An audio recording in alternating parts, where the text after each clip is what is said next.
নমস্কার, কেমন আছেন সবাই? আশা করি সবাই খুব ভালো আছেন। আজকে একটা দারুণ রেসিপি নিয়ে চলে এসেছি অনেকদিন পর। এটা হলো মেথি মটর মালাই পনির। অনেক বড় নাম। তো এটা গোপাল করেছিল পুরোটা। তো ১ম এ আমি হচ্ছে আমরা ওই করেছিল, গোপালই করেছিল। হচ্ছে পনিরটাকে হালকা এরকম বড়, বড় করে কেটে ভেজে একটুখানি উষ্ণ গরম জলে ভিজিয়ে রেখেছিল। আর ওই পাশে না আমি ওগুলোকে চপড করে নিয়েছিলাম। আদা, পেঁয়াজ, রসুন, কাঁচা লঙ্কা সবগুলো চপড করে নিয়েছিলাম। এরপরে এই যে কড়াইয়ে ফোড়ন দিয়ে দিল। সাদা জিরে আর বিভিন্ন রকমের যেই আ মানে গরম মসলার আইটেম গুলো থাকে না? ওইগুলোই ১ টা ২ টো করে দিয়েছিল। দিয়ে এটা ফোড়ন দিয়ে দিয়েছে তেজপাতা দিয়ে। তারপরে এই যে চপড করে রেখেছিলাম যেই পেঁয়াজটা, আদা মানে যা আরকি ফার্স্ট এ চপড করলাম বললাম। পেঁয়াজ, আদা, রসুন, হ্যাঁ? সবকিছু চপড করা ওগুলো দিয়ে এবার একটু ভেজে নিচ্ছি। আর লঙ্কাগুলো হচ্ছে চাইলে একদম চপড করেও দিতে পারেন বা এরকম গোটা, গোটাও দিতে পারেন। আমার মেয়েও তো খায় ওইজন্য আমি একটু বড়, বড় করে মানে চিড়ে দিয়েছিলাম।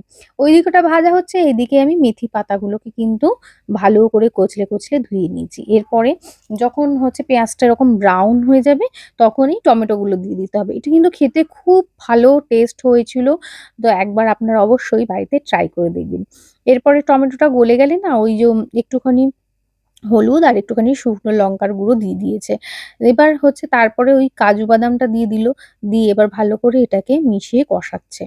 কষাতে হবে এটা আমি আগেই বললাম পুরোটা বাটার দিয়ে করেছি। চাইলে আপনারা কিন্তু একটু মানে যেটা হচ্ছে রিফাইন অয়েল যেটাকে বলে সাদা তেল ওটাও ইউজ করতে পারেন। তো হয়ে গেল এবার হওয়ার পর না যখন ভাজাটা পুরো হয়ে যাবে ওটা রেখে একটু ঠান্ডা করতে দিতে হবে। দেওয়ার পর একটা মিক্সির মধ্যে অল্প একটু সামান্য জল দিয়ে ওকে পেস্ট করে নিতে হবে।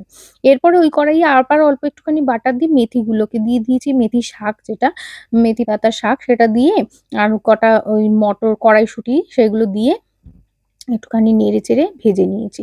নিয়ে এবার তুলে নিলাম। নিয়ে এরপরে কড়াইয়ের মধ্যে আবার ওই কিছু বেশ পরিমাণটা বাটার দিয়ে দিলাম। দিয়ে একটুখানি শুকনো লঙ্কা। শুকনো লঙ্কাটা কিন্তু অপশনাল দিতেও পারেন, না দিতেও পারেন। এরপরে যে ওই যে ভেজে রাখা মেথি, মটর এগুলো সব আবার দিয়ে দিলাম। দিয়ে ওই যে পেস্টটা তৈরি করে রেখেছিলাম, সেই পেস্টটা দিয়ে দিলাম। দিয়ে এবার এটাকে ভালো করে নাড়াচাড়া করে এবার কিন্তু এটাকে কষাতে হবে। অল্প একটুখানি মিক্সি ধোয়া জলও দিয়ে দিয়েছি। দিয়ে এবার এটাকে সুন্দর করে ভালো করে এরকম করে নাড়াচাড়া করে কষাতে হবে। আর এখানে একটুখানি হচ্ছে অল্প একটুখানি চিনি এড করেছি। কারণ এটা হালকা আ মানে ঝাল, হালকা মিষ্টি এরকম টাইপের হবে। আর পরিমাণ মতো নুন। এবার দিয়ে এটাকে ভালো করে ফুটিয়েছি।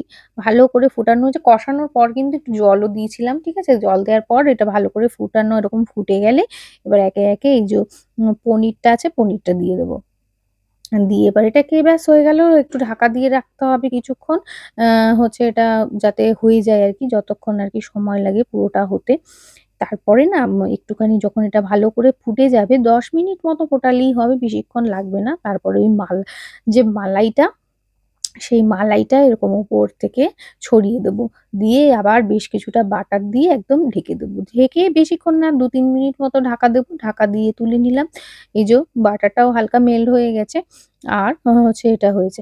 এরপরে এরপরে পুরো জিনিসটাকে একদম ভালো করে এরকমভাবে খুন্তি দিয়ে ভালো করে মিশিয়ে নেব। ব্যাস হয়ে যাবে। এবারে কিছুক্ষণ স্ট্যান্ডিং টাইম দেবো। ব্যাস হয়ে গেল রেডি। এটা একদম ইজি একটা ওয়ে কিন্তু খেতে এত সুন্দর, হুম?